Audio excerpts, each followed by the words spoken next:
هاي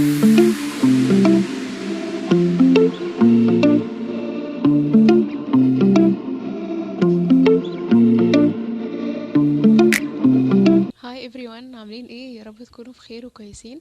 النهارده فكرة الفيديو هتكون عن ريفيو عن لاين ايفا الجديد اللي هو ايفا ناتشورال جلو. اللاين ده انا جربت منه 4 حاجات. جربت منه الغسول والسكراب والوايتنج كريم والاي كريم بتاعه. هدي لكل واحد النهارده ريت كام من 10، وهنقول ريفيو كامل عن كل حاجة. اول حاجة هنبدأ بيها وهي الكلينزر بتاعهم اللي هو ده. انا جبته، بصوا، اللي هو ده. انا جبته للبشره الدهنيه. ليه البشره الدهنيه؟ انا اصلا بشرتي جافه، بس انا في الصيف بجد وشي بيكون اويلي جدا جدا جدا. ويعني وشي يعني بيطلع افرازات كتيره قوي كده، من اويل وكده. فكنت عايزه حاجه تنظم الافرازات دي، وهو الصراحه كان تحفه. المفروض الغسول فيه فيتامين سي وفيتامين اي وبي 3 وبي 5. وطبعا الفيتامينز دي كلها بترطب البشرة وبتحسن من مثلا لو بشرتك بتبقى ناقصة مية، الناس اللي مش بتشرب مية كتير زي كده، فده بجد بيحسنه كده، بيعيد للبشرة حيويتها. وكمان في جريب فروت وعرقسوس وترمس. طبعا الترمس والعرقسوس معروف عنهم اللي هو بيفتحوا البشرة، وفعلا بجد انا كل ما بغسل بيه بشرتي بحس ان بشرتي نظيفة جدا بجد بعده، وبيخلي البشرة حلوة جدا جدا بجد. بس عشان انا بشرتي مش دهنيه اصلا، فهو نشف وشي حاجه بسيطه، بس عشان انا بشرتي مش دهنيه. لكن هو حلو جدا، لو بشرتك دهنيه يبقى حلو جدا. فبعديه بس حطه مرطب وهيبقى تمام معاكم. الريت اللي هديهوله هو بجد 10 من 10 لانه تحفه.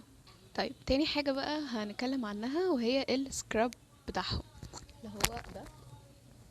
هي بس الاضاءه جامده قوي. ده بجد بقى، ده بقى يعني الفيفوريت بجد، تحفة بجد. طبعا هو باين قد ايه اللي هو خلص خالص كده. طبعا كل الحاجات دي جايباها من فترة وقعدت كتير قوي استخدمها.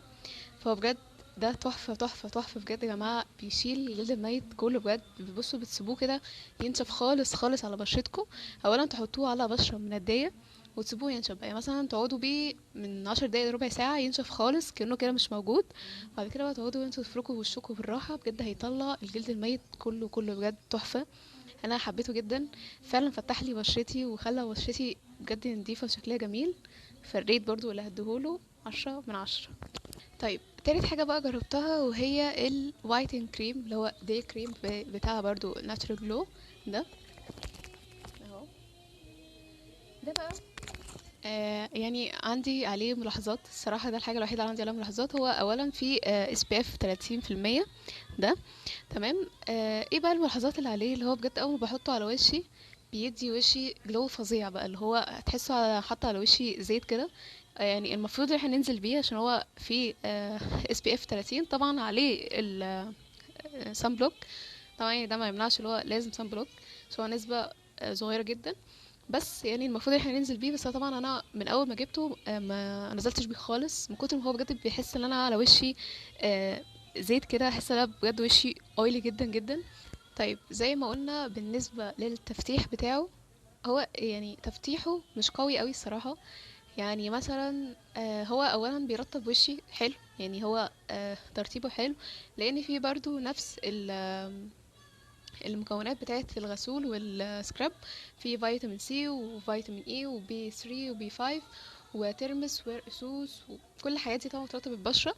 فهو بيرطب بشرتي حلو، ولكن تفتيحه مش قوي قوي الصراحة.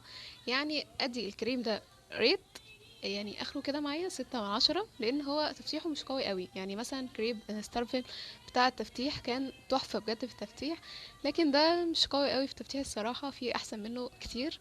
في منه كمان النايت كريم، بس انا ما جربتهوش، فاكيد لما اجربه هقول لكم عنه ريفيو. طيب اخر حاجة جربتها من لاين بقى وهو الاي كريم بتاعهم. هو صغنن قوي كده، يعني هو بجد صغير، بس قعد معايا فترة حلوة يعني.